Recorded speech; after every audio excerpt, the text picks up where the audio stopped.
నా మాటకు విలువివ్వని మనుషులకు ఈ ఇంట్లో స్థానం లేదు. విలువలు మిగలని చోట స్థానం నాకు అవసరం లేదు. బొమ్మరిల్లు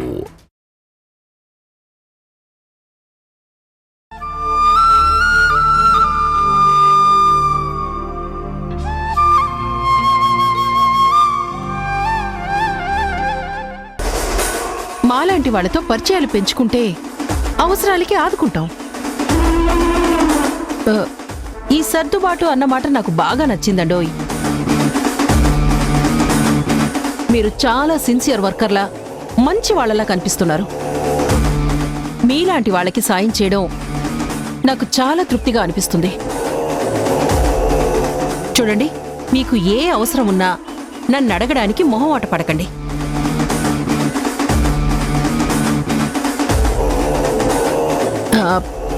మీ వైఫ్ కూడా జాబ్ హోల్డరా? లేదండి, హౌస్ వైఫ్. ఓ, పిల్లలు? ఇద్దరండి. మీ ఒక్కరి సంపాదన మీద ముగ్గురు బతకాలి. పిల్లల బ్రైట్ ఫ్యూచర్ ఈ చాలీ జీతాలతో ఎలా సర్వైవ్ అవుతారండి?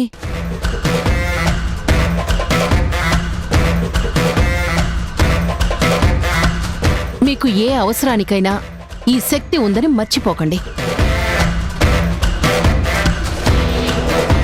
నాకు సహాయం చేయడం చాలా ఇష్టం. దానివల్ల అవతలి వాళ్ళు అభివృద్ధిలోకి వెళ్తే నేనింకా గర్వంగా ఫీల్ అవుతాను.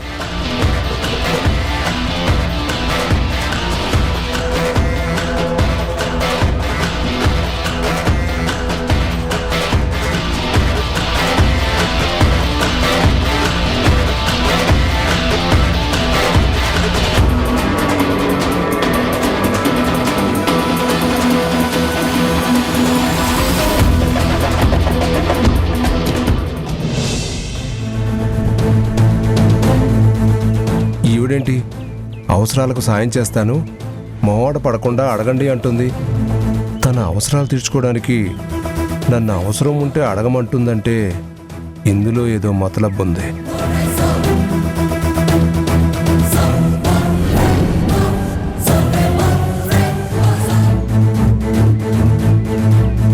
మిమ్మల్ని కలవడం చాలా సంతోషంగా ఉందండి. నాకు టైం అవుతుంది, నేను వెళ్తాను.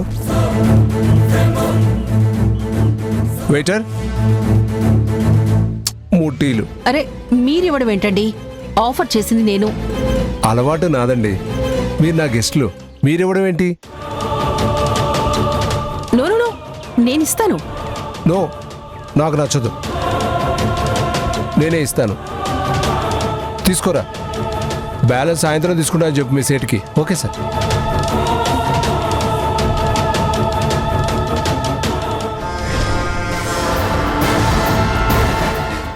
అతనేవి లొంగేటట్టు లేడు కదా? చాలా సిన్సియర్లా కనిపిస్తున్నాడు కదా? అందుకే కదా నేననేది. చూడు, ఫస్ట్ టైం కదా కలవటం. అతనికుండే భయం అతనికుంటుంది. ఇలా అడగగానే అలా ఒప్పుకుంటే వీక్ అయిపోడు. డిమాండ్ చేయడం కోసమైనా సిన్సియర్ అని బిల్డప్ ఇస్తారు, కాస్త బెట్టు చేస్తారు. నేను వంచుతాను కదా, వాణ్ణి లొంగ తీసుకుంటాను. రిపోర్ట్ మార్పిస్తాను, చూస్తూ ఉండు.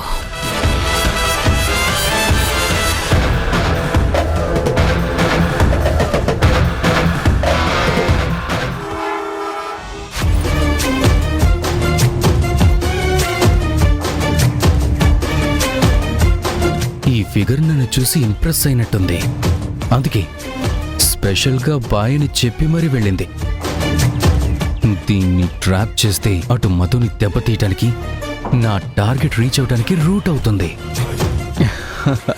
ఎక్స్పెండిచర్స్ మీట్ అవ్వడానికి ఏటీఎం అవుతుంది. మల్టీపర్పస్గా మనకి యూజ్ అవుతుంది. అటు రివెంజ్, ఇటు ఎంజాయ్మెంట్. సో టచ్ చేద్దాం. పాల పిట్టని పంజరంలో పెట్టిద్దాం.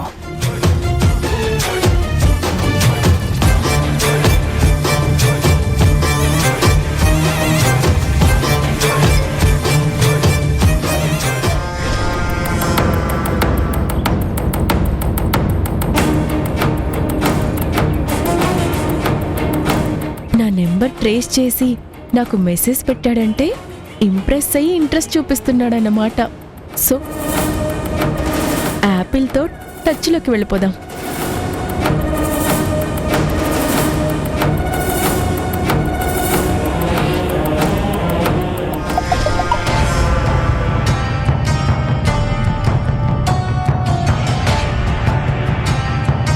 ఎక్స్పెక్ట్ చేసా నువ్వు రెస్పాండ్ అవుతావని, డెఫినెట్గా ఆన్సర్ ఇస్తావని. It is clear cut your interested.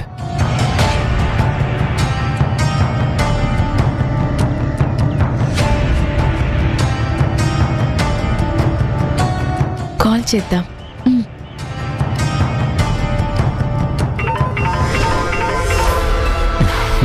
ఏయ్, ఫిగర్ చాలా ఫాస్ట్గా ఉంది. నా టేస్ట్కి మ్యాచ్ అయ్యేలా ఉంది. నా ఎక్స్పెక్టేషన్స్కి రీచ్ అయ్యేలా ఉంది. నో డౌట్ బేబీ ట్రాప్ అయిపోయింది. ట్రాక్లోకి తెచ్చుకోవాలి, రూట్ క్లియర్ చేసుకోవాలి. మధు మధు మధు, ఇక నీ చాప్టర్ క్లోజ్. Hello, hi. ఏంటి, నేనంత నచ్చానా? హాయ్ అని మెసేజ్ పెట్టా. ఫ్లాట్ అయ్యేంతలా నచ్చావు, అందుకే కదా పలకరించాలనిపించింది. మెసేజ్లో పలకరింపులేనా? నువ్వు చేయలేని ధైర్యం నేను చేశా. వెంటనే నీతో మాట్లాడాలనిపించింది, కాల్ చేశా. హలో, నువ్వక్కడా నేనిక్కడా. ఇలా ఫోన్లో మాట్లాడుకుంటే ఏం సాటిస్ఫాక్షన్ ఉంటుంది? నన్ను నువ్వు, నిన్ను నేను బాగా అర్థం చేసుకోవాలి కదా. వద్దా? సరే అయితే కట్ చేస్తున్నా. No no no no no. మరి మనం కలుద్దామా?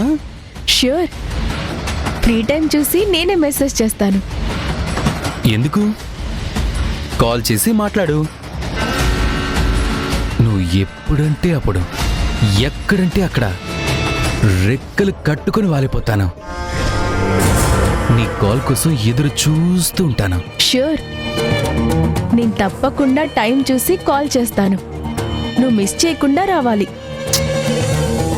ఆశగా ఎదురు చూస్తున్నవాణ్ణి ఎందుకు మిస్ అవుతాను నేను నిన్ను? డెఫినెట్గా కలుస్తాను. అయితే బాయ్. బాయ్.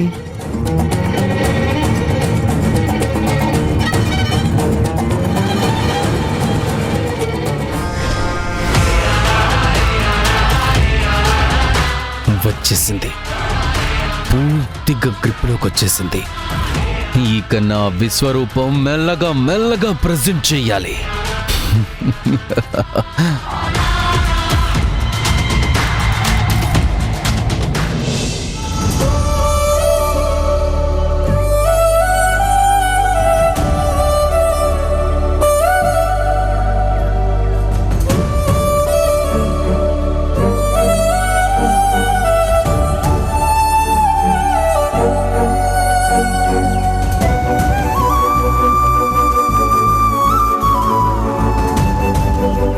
తను కేవలం పిల్లల మాటలకు కట్టుబడి ఇక్కడికి రాలేదురా. నీ మీద తన మనసులో అంత ప్రేమ ఉండబట్టే వచ్చింది.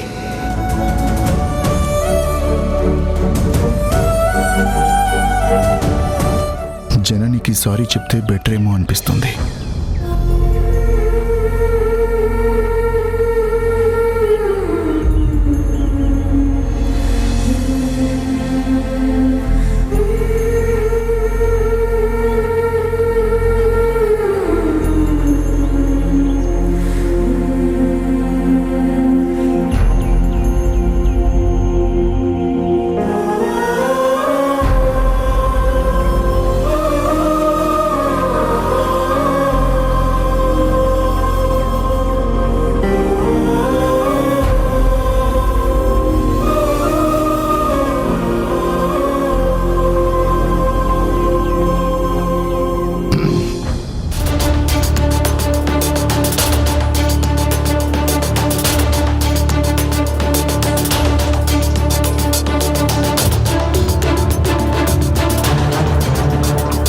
బాగా హర్ట్ అయినట్టుంది. నేను పలకరించడమే ధర్మం.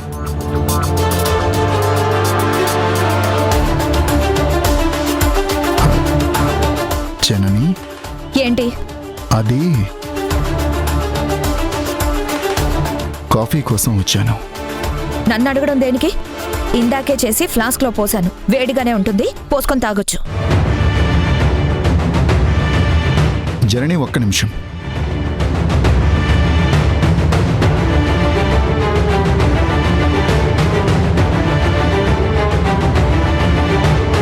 నిన్న జరిగిన దానికి సారీ చెప్పాలనుకుంటున్నాను. నిన్నేం జరిగిందని సారీ చెప్పాలనుకుంటున్నారు? అదే మధు ఫ్రెండ్స్ వాళ్ళు వచ్చినప్పుడు. అవునమ్మా, వీడికి ఆ పిల్లలకి తల్లి ఆవిడే. వీళ్ళిద్దరికీ కామన్ కొడుకు తరుణ్ ఒక్కడే. వాళ్ళ జెనెటిక్ డీటెయిల్స్ మాకు తెలీదు. మీకు నా అని చెప్పే మనసు రాకపోవడంలో కొత్త ఏముంది? కొత్తగా ఫీల్ అయ్యే విషయం ఏముంది? యాజ్ యూజువల్ గా మీ మనసులో ఉన్నదే కదా ఇండైరెక్ట్ గా బయట పెట్టారు, అంతే కదా? అలాంటివన్నీ పడి పడి అలవాటైపోయింది. నాకే కోపము లేదు. నువ్వు బాధపడి ఉంటే ఐఎమ్ సారీ. అయ్యో, నాకేం బాధ? అలాంటి సంఘటన ఫస్ట్ టైం అయితే బాధ, కానీ 20 ఏళ్ల నుంచి నేను అనుభవిస్తూనే ఉన్నాను. ఈ మధ్యకాలంలో మధు అనుభవిస్తుంది.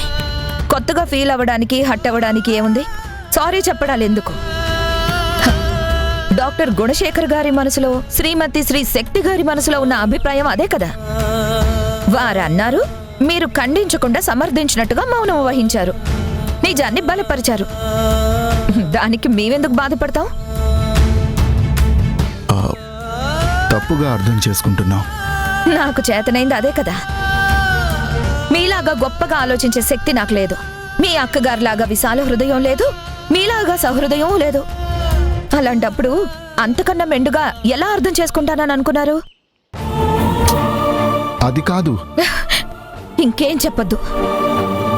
నా విషయంలో మీరు చూపించిన శ్రద్ధను నేను అపార్థం చేసుకుంటున్నానని శక్తి గారు గొప్ప అర్థం చెప్పారు. వారు మాట్లాడినప్పుడు మీరు నిశ్శబ్దంగా ఉన్నారు. ఇప్పుడు నన్ను తప్పుగా అర్థం చేసుకుంటున్నావు అంటున్నారు. మా అర్థాలు అపార్థాలతో మీకెందుకులేండి. కానీ ఒక డాక్టర్గా నన్ను చూసినట్టుగా పసిపిల్ల బాధపడుతుందేమో, మానసికంగా నలిగిపోతుందేమో అని, దాని విషయంలోనూ ఓ మానసిక నిపుణులుగా డాక్టర్గా ఆలోచించి సహకరించలేకపోయారా? మీ అంతరాత్మ అడ్డుపడింది కదా. అయినా ఇదంతా ఇప్పుడెందుకులేండి, వదిలేయండి. బాగా హర్ట్ చేసినట్టున్నాను, సారీ అంటున్నాను కదా. అయ్యో, సారీ అంత ఎందుకు? మధు నా కూతురే అనుంటే నాలుక ఖర్చుకొని సారీ అన్నాను, కానీ మీ ఒపీనియన్ కి, మీ అక్కగారి మాటల సమర్థింపుకి సరిపోయింది కదా. మనసుంటే కదా బాధపడ్డానికి. అదెప్పుడో ముక్కలైపోయింది. ఇప్పుడు కొత్తగా మధు మనసు కూడా వికలమైంది. అది తల దించుకొని కన్నీళ్లు దిగమింగుతూ రేపెలా తలెత్తుకోవాలా అని మదన పడుతూ దానిలో అదే మగ్గిపోయింది. ఏదైనా జరగకుండా ఉండాలి. జరిగిన తర్వాత సారీలు ఓదార్పునివ్వవు. మన అనే భావన మనసులో ఉండాలి. ఈ పొడి పొడి మాటలు హట్టైన హృదయాలకి ఓదార్పునివ్వవు. మీరు మీ మనసులకు సర్ది చెప్పుకోవడానికి తప్ప. కష్టకాలం కొంతకాలం అయితే బాధపడతారు, కలకాలం అదే అంటే అలవాటు పడతారు. నేను అలవాటు పడిపోయాను. అది కూడా అలవాటు చేసుకోవడానికి ప్రయత్నం చేస్తుంది. ఇదంతా సరే, ఇంకేమన్నా ఉందా? ఇంకేమన్నా మాట్లాడాలా?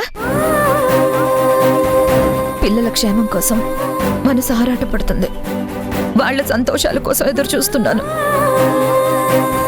జరిగిందాన్ని మర్చిపోవాలనుకుంటుంటే సారీ చెప్పి మళ్ళీ గుర్తు చేసినందుకు చాలా థ్యాంక్స్. ఆశా పాసం బందీ చేసేలే, సాగే కాలం ఆడే ఆటేలే, తీరా తీరం సేరేలోగానే ఏ తీరవునో, సేరువైనా సేదు దూరాలే, తోడవుతూనే ఈడే వైనాలే, నీదో కాదో తేలేలోగానే ఏదేటవునో.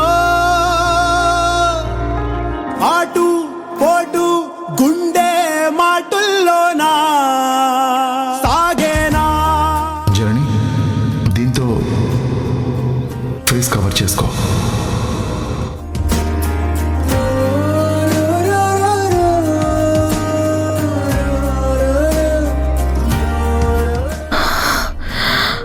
గుణతో కొంచెం హార్ష్గా మాట్లాడానా? తను నిన్న మమ్మల్ని హర్ట్ చేసిన దానికన్నా ఎక్కువ హర్ట్ చేశానా? నా మాటలు బాగా కలిచి వేసుంటాయి. అందుకే జాలిగా దీనంగా అలా చూస్తూ ఉండిపోయాడు.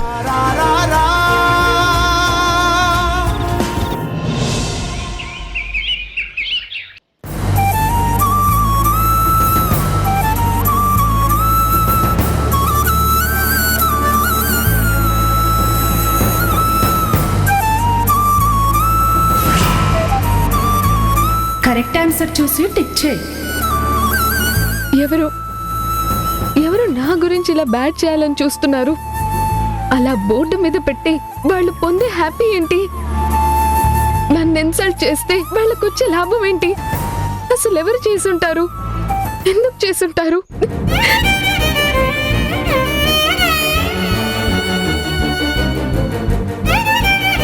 ఏదో DNA రిపోర్ట్ వచ్చాక చెప్తా వీళ్ళ సంగతి అని నన్ను నేను సమర్థించుకున్నా, కానీ అది వచ్చేలోపు వీళ్ళందరి ముందు తలెత్తుకొని ఎలా తిరగాలి?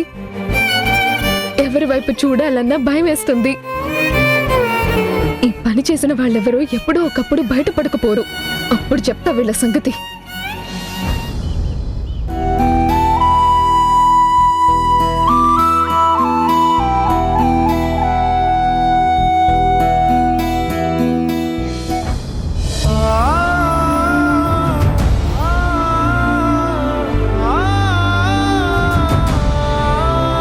ఎందుకురా మధు ఎందుకు ఒంటరిగా కూర్చుంది? తన ఫేస్ అంతా డల్గా ఉంది. ఏదో బాధపడుతున్నట్టు అనిపిస్తుందిరా. ఎందుకై ఉంటుందంట?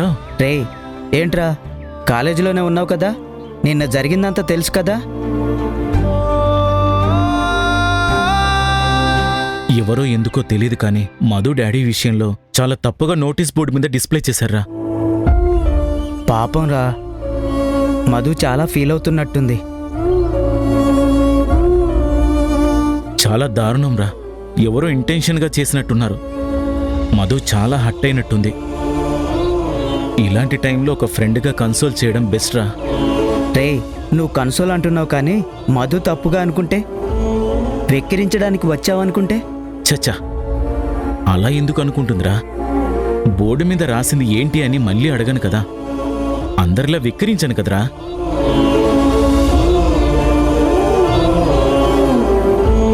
తను బాధపడ్డా నేను చూడలేకపోతున్నాను రా. జస్ట్ చిన్న పలకరింపు బాధల నుంచి డైవర్ట్ చేయగలిగితే చాలు. సరే నీ ఇష్టం, నేనైతే రాను.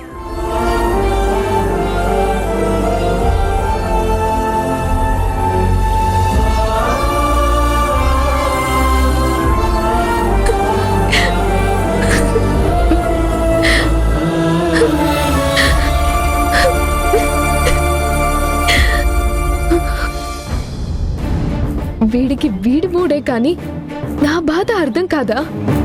నిన్న అంత స్ట్రిక్ట్ గా చెప్పాను, సిగ్గు లేకుండా మళ్ళీ వచ్చాడేంటి? ఈసారి చెప్పే అవకాశం కూడా ఇవ్వను. చెప్పే ప్రయత్నం చేస్తే చెంప పగలగొడతా. వీడి మాటలతో వినే మనిషిలా లేడు. మధు ఏంటి మధు, నీకు ఒక్కసారి చెప్తే అర్థం కాదా? నీ ఇంట్రెస్ట్ నీదే కానీ నా ఇంట్రెస్ట్ చెప్పినా నీకు వినిపించదా? మెల్లగా మధు అంటూ పలకరించి మళ్ళీ ప్రపోజ్ చేయాలని వచ్చావా? చూడు, నిన్న మాటలతో సరిపెట్టాను. మళ్ళీ మళ్ళీ ఇష్టం ప్రపోజల్ అంటూ చెప్పావనుకో చంప పగలగొడతాను. మధు అది కాదు మధు. ఏది కాదు? నువ్వేంటో నీ మనసులో ఉన్నదేంటో నిన్ననే బయటపడింది కదా. ఇంకేదో సొల్లు చెప్తే వినడానికి నేనేం రెడీగా లేను. నువ్వు ఇష్టపడ్డా ప్రేమిస్తున్నా నేను నో అంటే నీకు పిచ్చెక్కినా నేను ఈ ప్రపోజల్ కి ఎస్ చెప్పను. I hate you. మళ్ళీ మళ్ళీ నా వెంట పడే ప్రయత్నం చేశావనుకో ప్రిన్సిపల్ కి కంప్లైంట్ చేస్తా. ఇంకా అలాగే ఉంటే పోలీస్ కంప్లైంట్ కూడా చేస్తాను. జాగ్రత్త. అది కాదు మధు.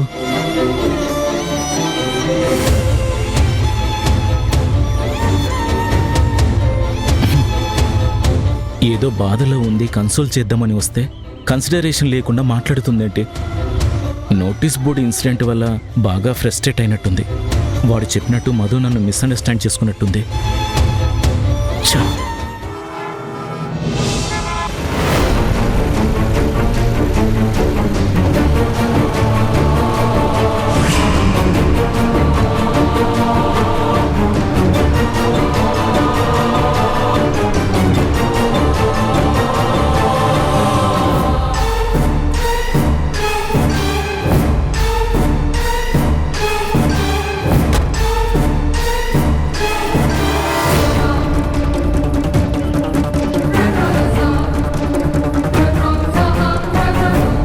పద పద పద పద పద.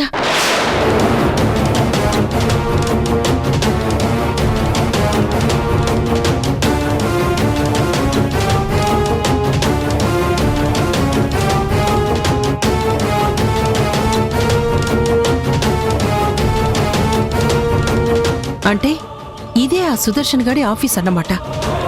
ఈ ల్యాబ్లోనే ఆ రిజల్ట్స్ అన్ని తయారు చేస్తారు. వాడిల్లు తెలిసింది, ఆఫీస్ తెలిసింది.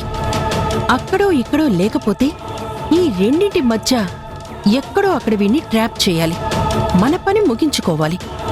ఏంటి ట్రాక్ చేసి ముగించేది? నిన్నే అర్థమైంది కదా అతను చాలా స్ట్రిక్ట్ అని.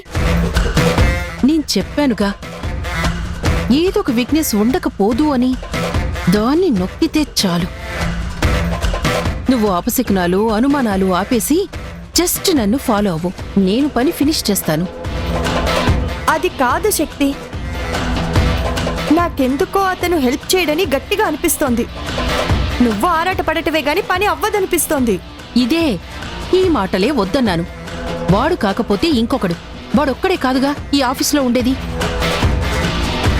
చెరువులో గాలం వేశాక ఏదో ఒక చేప పడకపోదు. వీడి పైవాడు దక్కచ్చు, లేకపోతే వీడి కిందోడు పడచ్చు. నువ్వు ముందు పద. Sir sir sir sir sir sir నాకేం తెలియదు సార్.